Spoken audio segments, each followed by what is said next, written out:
Okay, let's talk protein sensitive hair. What is protein sensitive hair? How do you know you have protein sensitive hair? What did I use that sort of terrorised my hair to bring me to this knowledge? And what I've used that has worked, and so forth. So, protein sensitive hair. Everyone's hair is made up of a protein called keratin. We all vary, we all have different levels of protein in our hair. Some more than others, with me evidently a lot. Anyway, depending on the level of protein you have on your hair, protein can be a fantastic thing. Protein is strengthening for the hair. If you dye your hair or you have damaged hair, you can use a protein product that will help build strength to the hair. It will help repair the hair and you'll find that your strands are stronger. Often people, perhaps the majority of people, I don't know, will use protein and they'll find that their hair is slightly hard. It will have sort of a hardish feel, if you like, which they just balance out by throwing a moisturising conditioner treatment onto it, and that balances the hair and counteracts perhaps that hard feeling. However, if you're protein sensitive like myself, that won't counteract diddly squat. Protein just makes my hair very, very hard. It's very aggressive and I end up looking like a scarecrow. That's what I look like when my hair just becomes very dry, very brittle, can be very damaging, and it's awful. I used to be relaxed prior to being natural. This coming June I will be natural 2 years. When I had relaxed hair, I wasn't protein sensitive. I can use any old nonsense in my hair really and my hair would be more than happy. So this very much has been a learning experience for me. When you relax your hair, the chemical process in itself is a process which strips your hair of its natural state and also nutrients. So with myself, I'm guessing my protein was lost during that process. The first product I used that terrorised my hair was a deep conditioner called Vital Hair Mayonnaise Deep Conditioner. I don't have that to show you because I threw that away in the biggest huff ever, but I do have a picture. I'll insert a picture here.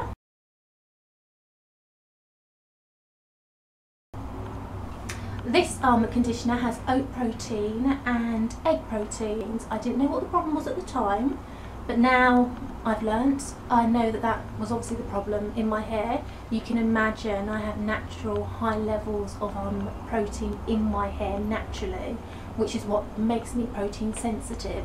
So when you then add protein to what's already strong, it becomes very strong, if you like.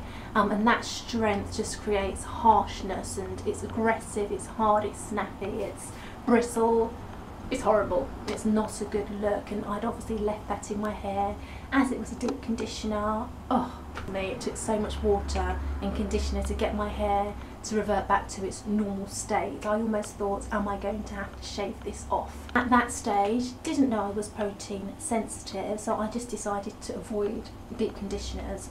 I'm natural almost 2 years, and that is the only time I've ever deep conditioned my hair. Didn't know what the problem was, knew it was a deep conditioner and thought deep conditioners are not for me, so I just stayed clear. If you know any good deep conditioners, do let me know, comments below.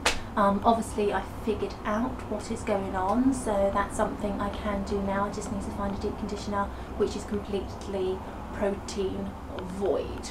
I have an avalanche of protein going on in this hair. We don't need any help. Another product that was awful on my hair was a Cantu leave-in repair conditioner. I also threw that in the fire, but I'll insert a picture, check that out here.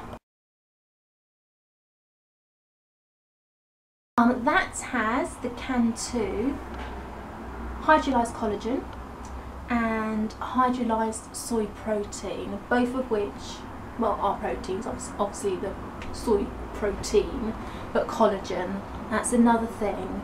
Once you do work out that you're protein sensitive, you obviously have to check product ingredients. I found all this so annoying, I still do. And with checking product ingredients, they don't just say protein. You know, proteins are called collagen, soy, keratin, amino acids, and many other things which I can't remember at the moment, but you have to learn them because those are the things that will terrorise your hair. So once I found out I was still being caught out by these names, you know, I do have other things to do. I don't spend 100% of my time researching my hair, so this has taken me a minute. It really has. But yes, that was awful on my hair. I couldn't work out why, because I'd seen many reviews where people love it. My hair hated it, so I left it alone, gave it to my friend, her daughter's hair loves it. So that's another thing that went bye-bye. Other things, most of the things I've tried on my hair haven't worked, so I've thrown them all away or given them away. I've given a lot away. But I'm going to show you things I have here which don't work, so if you're thinking of trying them and you believe you are highly protein sensitive, you might want to avoid these products. This one here is the Shea Formula Moisture Curl Cream. This has no sulfates, no mineral oils, all those type of things that appeal to naturals. Personally, I don't give a damn about that. I just want no protein. I can deal with mineral oil, I'll wash it out with sulfate shampoo, it's all good, but no protein please.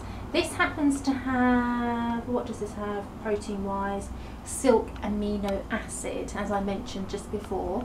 Amino acid is a protein, so this unfortunately is not something I will be able to repurchase, but it wasn't as devastating in my hair as the or terrorising, or both, as the Cantu and the Vital Deep Conditioner. Reason being, probably because it's lower down on the ingredients list. That's another thing I've come to learn since being natural. This is just an ongoing lesson. This hair keeps twitching me. The first ingredient is always the higher quantity. The last ingredient rather, is the lowest quantity. So it is said that if you are protein sensitive but the protein's lower down on the ingredient list, you might be okay. In my case, that's not the case. I'm definitely not okay. So this, unfortunately, is not something I can purchase again. Smells divine though, and if you're not protein sensitive, give it a whirl. Very affordable, $6.99. Most things I get cost a lot more than that, and this is available locally if you're in London, as in Sainsbury's. Can you believe that? Catering to us. Yeah, so none of that. The one thing I've used since the beginning of my journey is the Tresemé's Natural Conditioner. This works great on my hair. It's a really good detangler. It does have aloe vera hair, it says, and reading blogs, I have read that a lot of people who are protein sensitive find that aloe vera can mimic what protein does to your hair and make it crisp. I haven't found that, so I really like this product. Perhaps because, I don't know, I was going to say perhaps blah blah blah, but the perhaps would have been me guessing nonsense, so I don't know why, but it's fine, and if it's fine, I'm happy. So yeah, we like that. It's hard to tell people whether things are fine or not. We're all different. And another thing I want to say is, often people will say, look online, find a blogger or a YouTuber whose hair looks like your hair, see what products they use and use those products. That's an absolute nonsense. It could work for you. If it does, then you're lucky, bravo. But that's not really the thing to do. We're all very different. You know, perhaps you're looking at me and you think your skin looks like mine. Does that mean our skin will like the same thing? No. You need to learn your hair. Your hair is unique to you. Anyone with any hair type with knowledge can give you good advice. You don't need to share a common hair type. You know, I can tell you, don't use too much heat, it'll dry your hair, cut the ends when they look raggedy, moisturise your hair, it's good for natural hair. It doesn't. Listen, I like to talk, so I can go off subject quite easy, so let's get back to why I came on here. So in terms of shampoos, I like this shampoo, again from the Vibrant Naturals range. This has sulfates in it, which I love.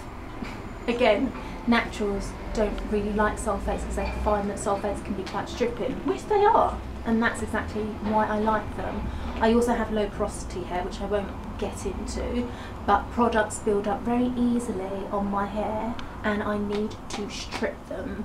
Also, when I had all these accidents, and there was many of them, where I had protein reactions to my hair becoming crisp, dry, awful, horrible, brittle, remember the scarecrow? Oh, what would I have done without sulfates? When you have those reactions, you have to wash your hair, you have to strip out those additional proteins that you've put into your hair, and only a sulfate shampoo will do that. No matter how many butters or moisturizers you put on top of the protein that you've added to your hair, if you're really, really protein sensitive like I am, they need to come out, and for that you need a sulfate shampoo. I like this one. Again, aloe vera, I explained, not a problem for me. To be honest with you, with these sort of products, it says certified organic aloe vera, which I'm sure it is. It's probably a minimal amount. You can... Okay, I'm going to go into a rant as to things being called organic when they've still got a load of mess in them, which you can see from the ingredients list, but another day, another time. So yeah, I love this, love, love, love. So far so good. Right, conditioners. Obviously we like to have options, and I mentioned I like the Tresemme Naturals conditioner. But you know, it's nice options, I like to try new things. So I went on blogs and I found this conditioner, which is the Queen Helene Royal Curl Moisture Rich Conditioner. It doesn't have sulfates, obviously it doesn't have proteins, that's why I purchased it, but I don't really like it. It didn't make my hair hard as it has no protein, as I said, but it just didn't really do anything for me. It's definitely not, what's the word, it doesn't have any slips, so it's not a good detangler, so I won't be repurchasing this because I was not impressed. You might want to give it a try because, as I said, we're all different. I don't like it too much, but you might love, so that would be an option for you. I hope you can see that. One that I do love, what is this? Kinky-curly Not Today. This is actually leave-in conditioner and it's great for detangling. Protein-free product. Nothing but good things to say really. I love it, my hair loves it, no protein, everyone's happy. Prior to using that detangler, I was using the famous, at least it certainly seems that way, Giovanni leave-in conditioner. I liked this, at least I thought I liked it. See, you can like things sometimes and it's a lie. It was great for detangling, literally could run through my hair when it was wet like butter, so great detangler. And also that's another thing, obviously with these products, protein products, when they're in your hair and your hair's wet, everything's good, everything's fine, feels great. It's when it dries and then you look in the mirror and it's like, oh, it's a fright. But as I said, I was using this for some time. Reason being, this lasts an awfully long time. I probably had one that lasts me a year. Just literally $1 in your hair. It's a great detangler and it was fine, but what I always done after that was put lots of butters on my hair, such as, I've gone blank, what's that thing called? Shea Butter, such as Shea Butter and other butters like that. And I learned later on that it was masking the effect of what this would do to my hair, if you like. And I also think, because I mentioned before that nothing will mask it, but I used such a small amount of this, I think that's why. And my hair was slightly dry, but where so many products are making my hair extremely dry, I guess I put up with this. Let that be a lesson to you ladies, never put up with anything if it's not 100%. More's going on in my life than my hair, so anyway, I can't use this anymore. And how I found out that my hair didn't like it, so I went to Amsterdam, it was cold, and I came back, I was ill. And I was too tired to put the other mess that I normally put in my hair, so I solely just used this, and when my hair dried, what do you know? The Scarecrow is back in town. And that's when I realised, not for me, so ciao. What else do I have here? I used to use this shampoo, Elastic QP shampoo. This is a sulphate shampoo. I don't use it anymore because it has hydrolyzed, what does it have? I'm just trying to read the back here. It has hydrolyzed vegetable protein. So now that I've realised how sensitive my hair is to protein, I'm just avoiding protein like the plague as much as I can. So that's not something I'm using anymore. Here we have the Shea Moisture. I feel like one of those raw Shea Butter moisture retention shampoo. This doesn't have sulfates in, so if you are using no sort of products that build up on your hair, as I said, everything seems to build up on my hair, but if you're not using mineral oils and those types of ingredients that can build up on your hair, then you don't have to use a sulfate shampoo. You can use a shampoo like this. Good shampoo, $12.99 it cost. It was it's very moisturising, but you can probably tell from my tone I'm not the biggest fan, just because it tangles my hair. It really tangles my hair, and admittedly this Kinky-curly not today then detangles it, no problem, but I'm fussy. So yeah.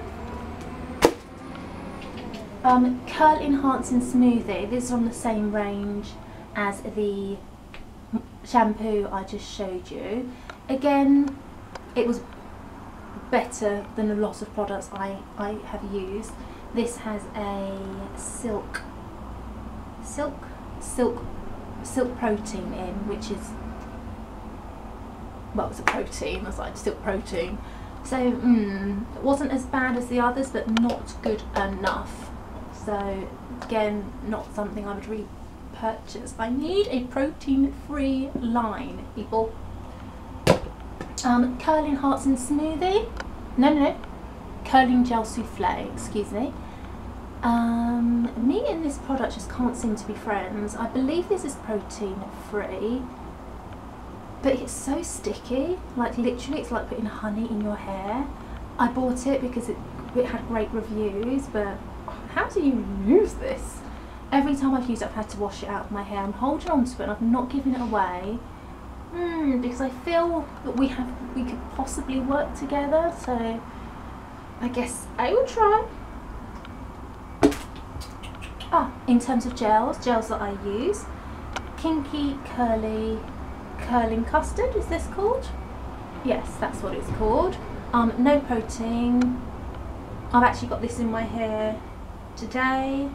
Fabulous. I love it. I love it. My hair loves it. No protein. Smells delicious. It smells like candy floss and bubblegum. So, love this. This is literally nearly empty. I have to go and get another one. I haven't repurchased one because I have to travel to the other side of London to purchase this. I practically have to go to the hood to get this mission. It's, yeah, that's... anyway, I'm going to go into one again. But yes, I will need to go back and repurchase this. Also, just happens to be the most expensive gel on the market. Trust my hair to like that one. But what can you do? So yeah, Kinky-curly, we love you.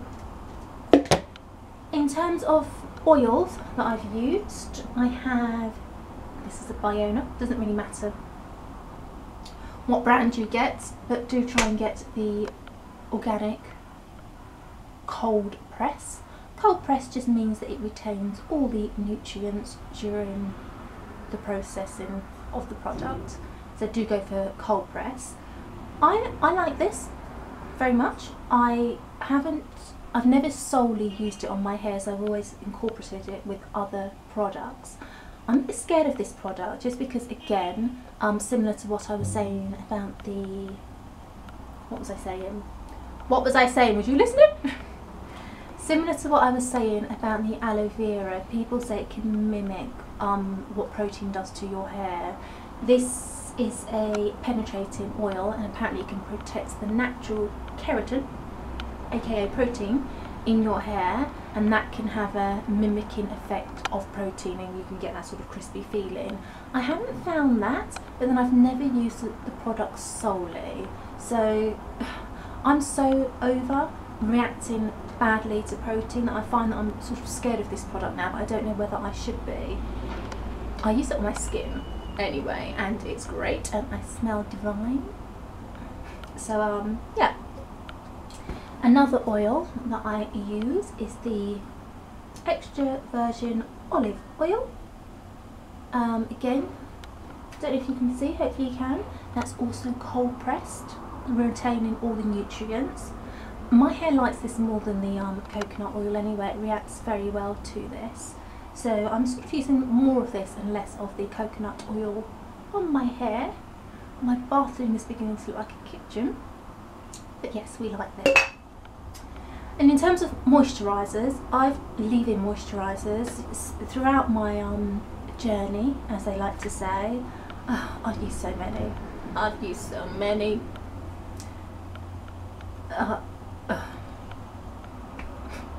Just the thought drains me. And if there's one thing I really didn't want to do was make my own products. I saw early on in my journey that people were making their own products, and I just thought, who has got time for that? There are other things going on in life aside from my hair, and that's not fun for me. However, I had to get on board because no one seemed to be catering to me. I was just sort of throwing money around like an idiot. Well, not an idiot. I'm learning. So bear with me,